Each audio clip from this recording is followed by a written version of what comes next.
Hello, I am Dr. Mary Jo Ruggieri. I'm a healthcare professional, and welcome to Staying Well with Dr. Mary Jo. Healthcare today, my friends, is in crisis. And the topic that I'm going to talk about is what's wrong with medicine. And I have a different perspective on it, and I'm going to share that with you today. But before we get started, I want to talk about what is wrong with medicine and give you some educational facts and some material that we can at least digest.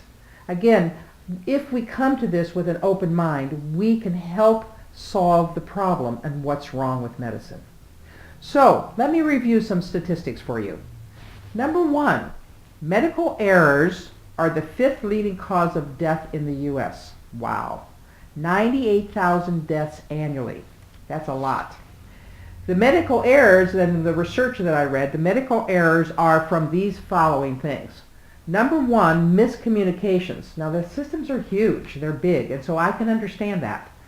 Next one, physician ordered transcript errors. I don't know if they can't write and people can't read it, or they're just errors in the process of making the transcripts. Adverse drug events. Now that's a very nice way of saying bad drug interactions or drugs that are not effective or drugs that are really counterproductive. The other one, the last one, is incomplete medical records. Now this whole report was a very, very big report, and there's many. You can go online and find many of the sources, and we'll put sources at the end of this. But Millennium Research Group, which is a professional group that does research on this. So the first one is that medicine and the medical errors, fifth largest cause of death in the U.S. Now, let's go on. The second one, okay? The second one, which is very, very, was amazing to me, is that hospital errors cause 15,000 deaths per month. Now, we're not talking about, catastrophic situations that cause it. We're talking about hospital errors. 180 to 200,000 deaths per year. Whoa. A major federal study also in 2011 suggests that hospitals could also be withholding reports on the true amount of hospital error deaths. That's not good.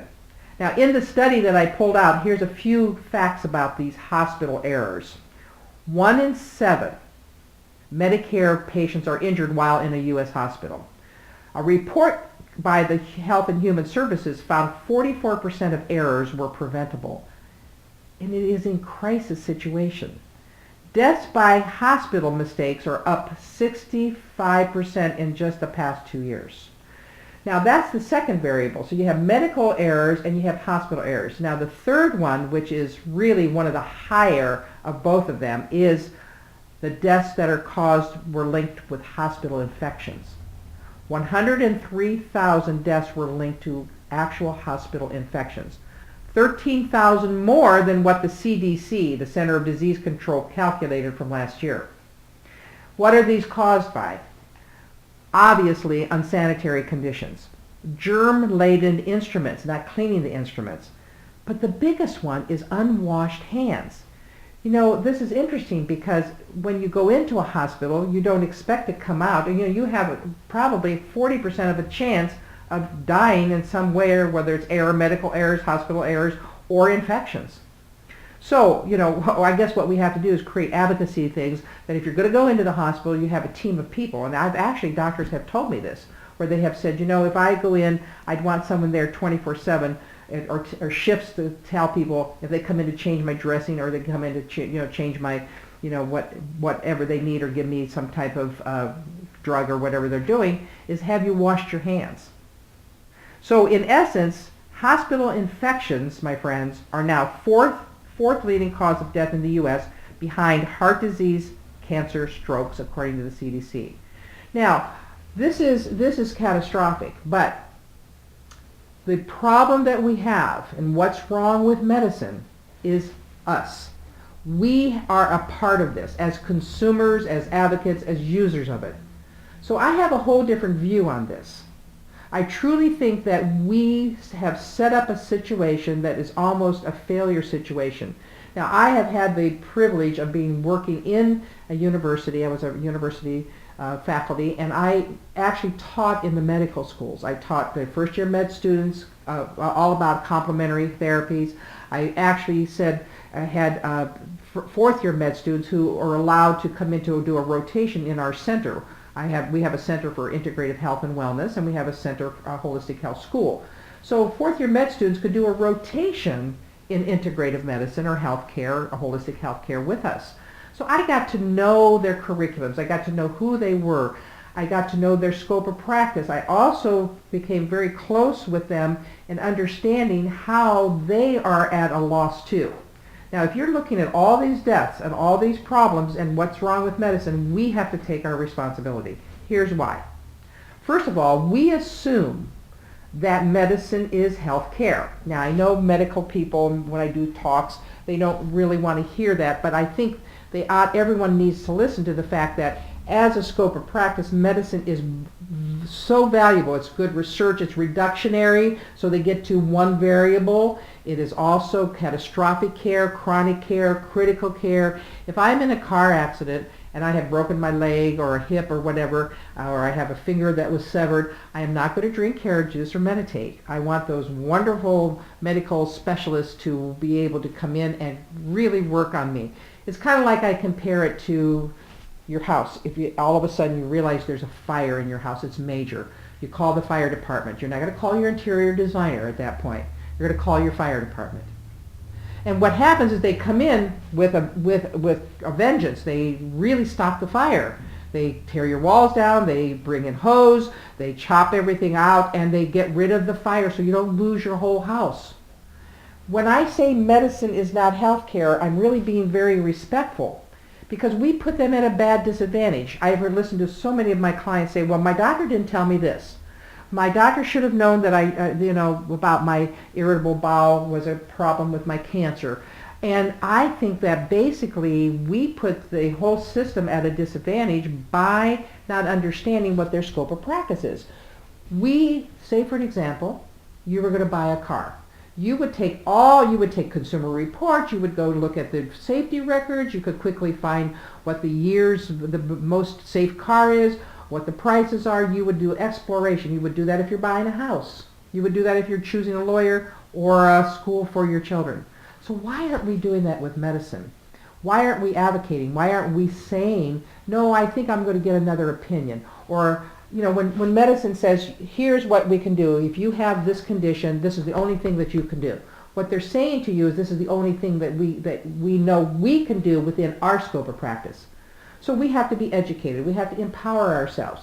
For an example, we just assume, and I don't know why we would do this, but let's say that you have a downhill skier who's an Olympic skier. Let's say Bode Miller, who won all those medals. And you say to Bode, would you say to him, I would like you to come in and talk and understand what synchronized swimming is before I let you do your downhill skiing? Well, he would have no reason to do that. So we would not ask our accountant to come into our house to fix our electric or our plumbing. So what we need to do is be wise, be educated, and know what type of medicine if we need. I think that we have to also shift from a disease-controlled medical system to our healthcare system to a preventive, to a wellness paradigm. If we do make this shift ourselves, we're going to see so much of these things prevented. So I really don't stand out alone and say that there is a problem with medicine, which there is, but I don't blame that system as such. I think we also can be intelligent consumers about it. So in essence, if you want to stay well, you have to educate yourself on what you need. I think the first variable is that let's prevent something. If you're finding little aches and pains, if you're finding something that's not quite right, finding the first little causes of maybe some indigestion, what about herbals? What about talking to a holistic health professional? We're training holistic health professionals out. It's going to be a huge career.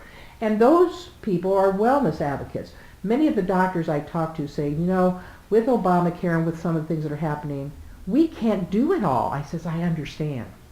We expect them to know what your sleep problems is, what your eating issues are, why you're stressed, and so on. But they are just, they're tunnel focused, like I was saying with the Olympic skier.